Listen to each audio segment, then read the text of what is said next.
تحریک تنظیم اہل سنت والجماعت کو حضرت مولانا سید حسین احمد صاحب مدنی رحمۃ اللہ علیہ نے 1924 کے اندر بنایا تھا. حضرت والد صاحب کی پیدائش بھی نہیں ہوئی تھی.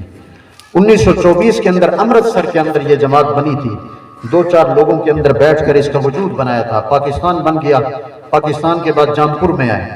حضرت مدنی رحمۃ اللہ علیہ نے حضرت مولانا سید نور الحسن شاہ صاحب بخاری رحمۃ اللہ علیہ، سردار احمد بخش خان پتافی صاحب رحمۃ اللہ علیہ، یہ بڑے لوگ اکٹھے ہوئے. لیکن 2-4 لوگ تھے. کسی کو یہ نہیں پتا تھا کہ یہ جماعت بنے گی اور اس طرح کی جماعت، اور پورے پاکستان کے اندر اتنا بڑا کریا بستی کون سی جگہ ہے آپ کے علاقے کی آپ بتائیں جہاں پر حضرت والد صاحب رحمۃ اللہ علیہ نے آ کر دین کی صدا نہیں لگائی. میں آپ کو آگے چل کے پھر بتاتا ہوں کہ اس کی وجہ یہ تھی کہ ایک امیر کی جب چھتری کے نیچے آئے تو ہر بندہ نکھرتا گیا. آپ میں سے لوگ بھی سید عطا اللہ شاہ بخاری جیسے خطیب بیٹھے ہوئے ہیں. آپ جیسے لوگوں میں بھی لوگ انور شاہ کاشمیری جیسے محدث بھی بیٹھے ہوئے ہیں. آپ جیسے لوگوں کے اندر علامہ عبدالستار توسوی بھی بیٹھے ہوئے ہیں. وجہ کیا ہے؟ نکھر کے کیوں نہیں آ رہے؟ ہم نے کسی کو امیر ہی نہیں مانا، کسی کے نیچے ہم نے کام ہی نہیں کیا.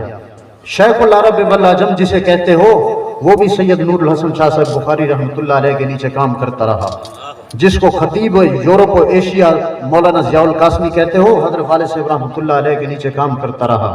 جس کو علامہ دوست محمد صاحب قریشی رحمۃ اللہ علیہ کہتے ہو وہ بھی سید نور الحسن شاہ صاحب بخاری کے نیچے کام کرتا رہا. ماہانہ میٹنگ ہوتی تھی اور ماہانہ میٹنگ کے اندر علماء سے پوچھا جاتا تھا. ہمارے ہاں ایک بہت زیادہ کمی پائی جاتی ہے کہ علماء کا مجمع ہے، میری بات میں ناراض نہ ہونا. ہمارے ہاں ایک کمی پائی جاتی ہے کہ ہم جو گفتگو کرتے ہیں وہ صرف گفتگو ہوتی ہے، مجھ سمیت وہ صرف اور صرف گفتگو ہوتی ہے، جبکہ شریعت نے گفتگو کرنے کے 3 طریقے منتخب کیے ہیں. میری بات پہ توجہ ہے آپ کی؟ شریعت نے کتنے طریقے منتخب کیے ہیں؟ 3 طریقے. نمبر 1، بات حق ہو. یہ آپ اپنے ذہن میں ان کو گنتے جائیں اور ذہن میں بٹھائیں. آپ علماء کرام ہیں تاکہ مجھے بھی یاد ہو جائے، آپ کو بھی یاد ہو جائے، آپ کے واسطے سے میرا بھی عمل ہو جائے. نمبر 1، بات حق ہو.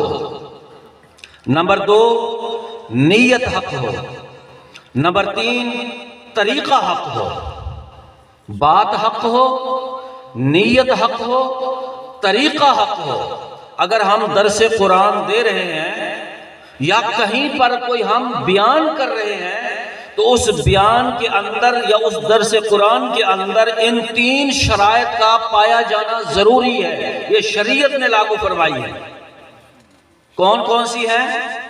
بات حق ہو، یہ پہلے نمبر پر، اور نیت حق ہو، طریقہ حق ہو. لیکن انتہائی معذرت کے ساتھ میں گزارش کروں گا کہ ہماری گفتگو کے اندر پہلی شرط پائی جاتی ہے، دوسری دونوں شرائط مفقود ہوتی ہیں، اور جس کی وجہ سے ہمیں نتائج نہیں ملتے. کہ ہم دیکھتے ہیں نا کہ اگر کسی کی کوئی اصلاح کرے نا، کوئی گزارش کرے تو وہ کہہ رہا ہے کہ میں نے تو حق بیان کرنا ہی کرنا ہے، اور مکے لہرا لہرا کے کہتے ہیں کہ میں نے حق بیان کرنا ہی کرنا ہے. جبکہ اس اللہ کے بندے کو یہ پتہ بھی ہونا چاہیے کہ جہاں آپ حق بیان کر رہے ہیں کیا آپ کی نیت بھی حق ہے یا طریقہ بھی حق ہے. اگر یہ دونوں چیزیں مفقود ہیں آپ کی بات کے اندر تو آپ کی وہ بات صرف کانوں سے ٹکرائے گی، ایک کان سے داخل ہوگی، دوسرے کان سے گزر جائے گی، اس کا معاشرے کو کوئی فائدہ نہیں ہوگا. حارث بن آور جناب علی المرتضیٰ رضی اللہ تعالیٰ کو دور خلافت ہے، مسجد میں تشریف لے گئے. وہاں لوگوں کو دیکھا لوگ آپس میں گپ شپ کر رہے ہیں، دنیاوی باتیں کر رہے ہیں. وہاں سے ہو کر واپس مڑے، خلیفۃ المسلمین کو جا کر بتایا کہ میں نے مسجد میں دیکھا لوگ دنیاوی باتیں کرتے ہیں. تو سیدنا علی المرتضیٰ رضی اللہ تعالیٰ عنہ نے فرمایا کہ میں نے اپنے پیارے پیغمبر جناب محمد الرسول اللہ صلی اللہ علیہ وسلم کی زبانی سنا.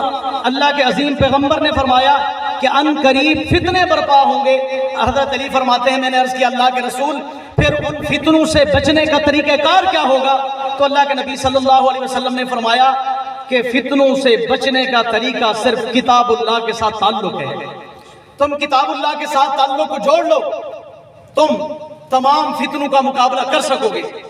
شیخ الہند قائم بہت مختصر ہے. شیخ الہند حضرت مولانا محمود الحسن دیوبندی رحمۃ اللہ علیہ جب مالٹا کی جیل میں 4 سال کی قید انہوں نے کاٹی،